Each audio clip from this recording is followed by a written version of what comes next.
This video is sponsored by Mala, manufacturers of engine components, filters, and peripherals. Visit mala-aftermarket.com for more information. Hi,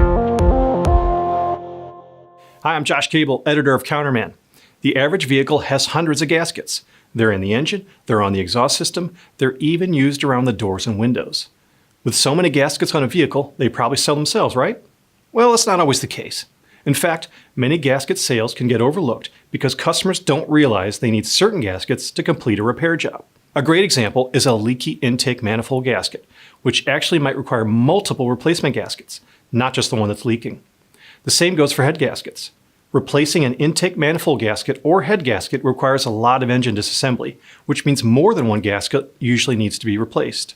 Also, DIYers might not realize that the molded rubber valve cover, timing cover, and oil pan gaskets are not designed to be reused.